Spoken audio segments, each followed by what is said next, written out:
Hello everyone, welcome back to our channel one Khatola blog. कैसे हो आप लोग? होप करते कि अच्छे ही होंगे। आज हो गया है 15th नहीं, आज 16 मार्च हो गया है, क्योंकि 14 को होली परसों थी। मुझे कल 17 को जाना है डॉक्टर के पास, अपॉइंटमेंट मिला हुआ है। लास्ट टाइम मैं फेब में गई थी 6 फेब को, और लगभग मतलब 1.5 महीना कंप्लीट हो गया है। और जैसा कि मैंने लास्ट में बताया था कि लास्ट रिपोर्ट में कि मेरा जो प्लेसेंटा का पोजीशन है वो लो लाइन प्लेसेंटा है, तो सर्विक्स से बस 3 सेंटीमीटर ऊपर है। एकदम एग्जैक्टली सर्विक्स पे नहीं है, पर 3 सेंटीमीटर थोड़ा सा उससे अवे है। तो ये लो लाइन प्लेसेंटा होती है। और स्टार्टिंग में जो first Aadya, can you close the door? आराम से बेटा, स्लोली। तो लास्ट टाइम जब मैंने फर्स्ट टाइम जब मेरा चेकअप हुआ था तो 2.3 था। फिर आफ्टर फोर्थ वीक मैंने करवाया तो 2.7 आया। फिर जो लास्ट टाइम मेरा हुआ था फेब में तो 3.2 हुआ, यानी कि 3 सेंटीमीटर मेरा प्लेसेंटा बस अवे है सर्विक्स से, जो कि लो लाइन में आता है। अब मुझे कल जो अपॉइंटमेंट होगा उसमें उसमें मेरा यही चेकअप होगा कि क्या पोजीशन है प्लेसेंटा का, थोड़ा ऊपर गया है कि वहीं उसी जगह पे है कि नीचे आया है। तो ये सारा कल का चेकअप है मेरा। और बहुत मतलब मन अंदर से जो है ना परेशान हो रहा है, थोड़ी परेशान हो रही हूँ कि सब कुछ ठीक हो। क्योंकि कोई भी कॉम्प्लिकेशन कोई भी नहीं चाहता है। प्रेगनेंसी की जो जर्नी होती है वैसे भी थोड़ा सा कॉम्प्लिकेटेड होती है, माँ के लिए भी बच्चे के लिए भी। और सब कुछ मेरे को ये है कि जो भी हो, लेकिन सब सही हो, कोई कॉम्प्लिकेशन प्रेगनेंसी में ना हो। क्योंकि जो भी होता है उसमें माँ और बच्चे दोनों को ही मतलब प्रॉब्लम होती है। और ये जर्नी जो होती है हर माँ हर बच्चे के लिए कॉम्प्लिकेटेड वैसे भी होती है, जब तक बच्चा स्वस्थ ना हो जाए, माँ स्वस्थ ना हो जाए आफ्टर डिलीवरी, तब तक मतलब मन में डर लगा रहता है। तो वही चीज़ मेरे साथ भी है।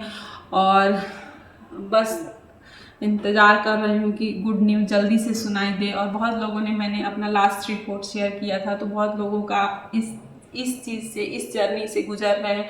बहुत लोगों का मेरे जैसा प्लेसेंटा है, जिनकी प्रेगनेंसी चल रही है, जिनका नॉर्मल भी प्लेसेंटा है, जिनका मेरे जैसा भी है, और जिनका मतलब उससे भी वो होता है जिसका कि प्लेसेंटा का पोजीशन होता है एकदम सर्विक्स के मुंह पे होता है। तो वो वाला भी सिचुएशन है। लेकिन जो एकदम सर्विक्स के मुंह पे होता है वो तो थोड़ा सा मतलब डेंजर स्थिति होती है, उसमें बहुत सारी सावधानियां बरतनी होती है, बहुत सारा चीज़ होता है, थोड़ा ज़्यादा कॉम्प्लिकेशन है। लेकिन मेरे ख्याल में भी बहुत ज़्यादा अवे नहीं है, थोड़ा सा ही दूर है। इसीलिए मुझे भी डर लग रहा है कि होप करते हैं कि आफ्टर 6 वीक जा रहे हैं तो कुछ तो पोजीशन ऊपर जाना चाहिए। और आप लोग भी प्रे कीजिए कि सब कुछ सही हो। और धीरे धीरे दिन बहुत ज़्यादा करीब आ रहा है, उठने बैठने सोने में बहुत ज़्यादा ही प्रॉब्लम हो रही है। ये जो है ना आप पेट देखिए कि निकल जाने के बाद कितनी ही प्रॉब्लम होती है। हर इंसान को, हर लोगों को ये चीज़ें समझनी चाहिए कि जो है माँ बनना जो होता है ना बहुत ही इतना आसान नहीं होता है। 9 मंथ की प्रेगनेंसी की जर्नी प्लस डिलीवरी, ये सारा कुछ एक लड़की जो होती है ना उसको एक्सपीरियंस होता है, माँ बनने के बाद ही होता है। और सोना बैठना हर चीज़, ये मत खाओ, ये मत पियो। तो इसीलिए इस चीज़ को ना आसान नहीं समझना चाहिए। और मैंने ना रात को ना अब बहुत ज़्यादा प्रॉब्लम हो गई है मुझे सोने में। सो रही हूँ तो एक साइड से सो रही हूँ तो एक तो पोजीशन सेट करने में प्रॉब्लम हो रही है, फिर उसको जो है अब एक साइड से तो सोए रह नहीं सकते, फिर दूसरी साइड पोजीशन चेंज करना रह रहा है, उसमें भी दिक्कत हो रही है, एकदम बहुत ज़्यादा ही दिक्कत हो रही है। तो मैंने अपने लिए एक प्रेगनेंसी पिलो ऑर्डर किया है रात को ही, क्योंकि अब नहीं हो पा रहा है। और आद्या को लेके घंटों घंटों खिलाना, उसमें भी मतलब दिक्कतें हो रही है। तो दिक्कतें तो अब जब तक डिलीवरी नहीं हो जाएगी दिक्कतें और भी बढ़ेगी ही।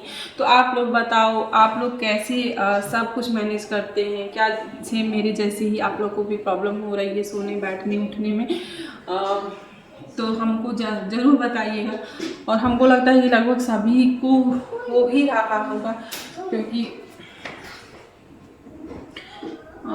पोजीशन चेंज करने में, सोने बैठने में लगता है कि पेट जो है ना फट जाएगा, बच्चा एक साइड हो जाता है और बहुत सारी कम्प्लिकेशन, मतलब बहुत सारी इस टाइप की परेशानियां होना स्टार्ट हो गई। इवन अब जैसे कि पेट पे वज़न बढ़ता है तो जो बैक बोन होती है, बैक बोन पे वज़न बढ़ेगा ही। खड़े रहो ज़्यादा देर तक तब भी प्रॉब्लम हो रही है। इस बैक बोन पे वज़न बढ़ने से बैक बोन में भी पेन होने लग जा रहा है।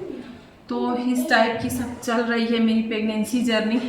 जब तक डिलीवरी ना हो जाए, जब तक सब जच्चा बच्चा माँ सब स्वस्थ ना डिलीवरी रूम से निकल जाए, तब तक बहुत मन में तरह तरह का बुरा ख्याल भी आता है, अच्छा ख्याल भी आता है। बुरा ख्याल आता है तो उसको फिर जाने ही देते हैं, अच्छा आता है तो सोच के अच्छा लगता है।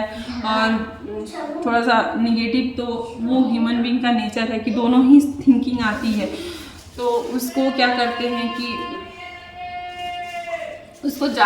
उसको सोच के ना, मतलब मन और भी परेशान होता है, बहुत ज़्यादा परेशान होंगे, भी परेशान होंगे, बीपी हाई होगा। और इस सिचुएशन में ना, प्रेगनेंसी जर्नी में बीपी हाई होना बहुत ही बेकार होता है। क्योंकि जब भी जाओ ना डॉक्टर के पास चेकअप के लिए, तो सबसे पहला चेकअप बीपी ही होता है कि माँ का बीपी कैसा है, ब्लड प्रेशर कैसा है।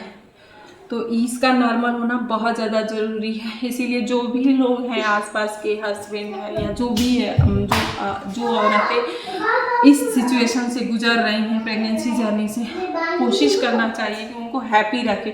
क्योंकि वो ऑलरेडी घबराई हुई है। चाहे भले ही मेरी सेकेंड प्रेगनेंसी है, मुझे लाख एक्सपीरियंस है, लेकिन ये जो होती है सिचुएशन, जो जर्नी होती है ना, उसमें फिर भी होती ही होती है, घबराहट होती है जब तक सब कुछ सही ना हो जाए।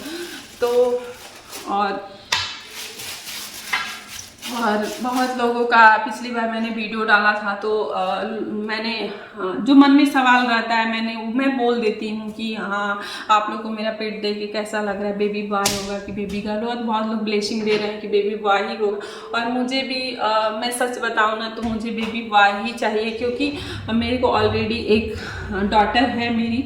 तो मुझे बेबी बॉय चाहिए, खुद के लिए नहीं चाहिए, मुझे अपनी सेवा के लिए नहीं चाहिए कि मैं बूढ़ी हो जाऊंगी तो मेरा सेवा करेगा, मेरी बहू आएगी, ऐसी थिंकिंग बिल्कुल भी नहीं है। हाँ, बस ये इतना ज़रूर चाह रहे हैं कि आद्या ओके हम मेडिसिन लगा देंगे। हाँ, पर इतना ज़रूर चाह रहे हैं ना कि जो आद्या कल को है ना, वो उसको एक भाई रहे, उसकी शादी हो जाए या शादी नहीं भी हो तो जैसे कितने फेस्टिवल आते हैं, तो ये भाई बहन मिल के आपस में सेलिब्रेट कर लेंगे। हमारे रहने पर भी, हमारे नहीं भी रहने के बाद भी तो ये लोग हैप्पी रहेंगे अपनी लाइफ में। तो जब तक जिंदा माँ बाप रहता है, वो अच्छा ही सोचता है अपने बच्चे के लिए। और ये थिंकिंग से नहीं सोच रहे हैं कि मेरा जो भी प्रॉपर्टी है या जो भी कुछ भी है, तो उसका मतलब वो कौन होगा, ओनर कौन होगा हमारे रहने के बाद। ऐसा बिल्कुल भी थिंकिंग नहीं है। हाँ, क्योंकि हम 2025 के जनरेशन में आ चुके हैं, तो ये सब मरने के बाद कौन देखता है, कौन नहीं देखता है। बेटियां भी समान हैं, बेटे भी समान हैं। बस हम इसके लिए सोच रहे हैं, आद्या के लिए सोच रहे हैं कि बेबी बॉय हो जाए तो हमारी फैमिली कंप्लीट हो जाएगी। और कौन करेगा कौन नहीं करेगा वो तो आगे का वो भगवान जानते हैं। और बस यही है। आप हाँ, तो उसमें बहुत सारे लोगों को कमेंट आया था कि मेरी 2 लड़कियां हैं, 3 लड़कियां हैं ऑलरेडी, मैं मुझे भी आप ब्लेसिंग दीजिए कि बेबी बॉय। तो मैं हर लोगों को अपनी तरफ से भगवान से प्रे करती हूँ कि हे भगवान, हर लोगों की मनोकामना चाहत पूरी करिए, और पीछे से मेरी भी करिए। और वैसे तो जो भी होगा वो एक्सेप्टेबल ही होगा मेरे लिए, कोई भी डिफरेंस नहीं है, ना लड़का में ना लड़की में कुछ भी डिफरेंस नहीं। मैं आद्या को, ना मेरी डॉटर है, आद्या में तो कोई प्रेफरेंस ही नहीं था क्योंकि वो मेरी फर्स्ट बेबी थी। तो मुझे बस यही था कि स्वस्थ बच्चा हो, बस उसमें कुछ भी कमी वमी ना निकले, बहुत लड़का हो या लड़की हो, कुछ भी अच्छा हो। तो उसमें कोई प्रेफरेंस नहीं था। लेकिन आद्या मेरी डॉटर है, लेकिन कभी भी मैं ना उसको ये नहीं सोचती हूँ कि लड़की है, या कल को मेरे को लड़का भी हो जाता है तो उसमें लड़की लड़के में मेरे तरफ से कोई भी डिफरेंस नहीं रहेगा, और ना ही डिफरेंस है और ना ही करना भी चाहिए, नहीं कुछ भी डिफरेंस नहीं है। तो बस एक ही रीज़न के लिए मैं चाह रही हूँ कि आद्या कभी मेरी अकेली ना पड़े, क्योंकि मैं कभी कभी अपने आप को अकेला महसूस करती हूँ। मेरा भाई नहीं है तो मैं अपने आप को अकेला महसूस करती हूँ। और मायके जो होता है ना, वो शादी के बाद बहुत बड़ा क्या कहते हैं, पिलर की तरह लड़कियों का रहता है। कुछ भी शेयर करो, कुछ भी करो, लाइफ में बहुत सारी उतार चढ़ाव होती है। कभी कभी नहीं मन करता है कि मतलब मन करता है कि हम माँ बाप हैं तब तक तो ठीक है, माँ बाप हैं तो चलो ठीक है, नहीं भी भाई है तो, लेकिन माँ बाप के नहीं रहने पे कभी कभी ऐसी फीलिंग्स आती है कि मैं अपने मायके जाऊं, और कोई भी वो नहीं होता, रिश्ते बनाने के ऊपर होता है। समझिए तो मतलब माँ बाप नहीं रहने के बाद भाई भौजाई भी उसी के जैसा समान हो जाता है, अपने सब कुछ शेयर करना, वो करना, तो वो रिश्ते बनाने के ऊपर डिपेंड करता है। और वैसे भी अपना जो खून होता है, खून ही होता है, एक माँ के पेट से जन्मा हुआ, कुछ भी कहो तो ज़रूर मतलब उसमें थोड़ा सा वो रहता ही रहता है। तो बस यही है। और बाकी आप लोग भी ब्लेसिंग हमको दीजिए कि सब स्वस्थ हो। उसके पहले भी सबसे ज़्यादा ज़रूरी है स्वस्थ बच्चा होना, स्वस्थ माँ का होना इस जर्नी में।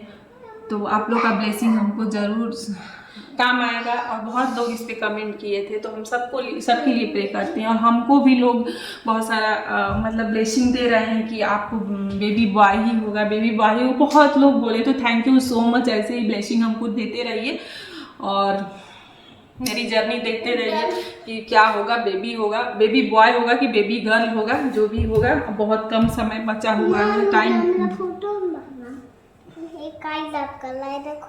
तो ये मेरी प्यारी सी बिगटी बेटी है जो कि नहा ली है। इसको लंच करवाना है मुझे, 1:30 बज गया है। आद्या तुमको कराना है।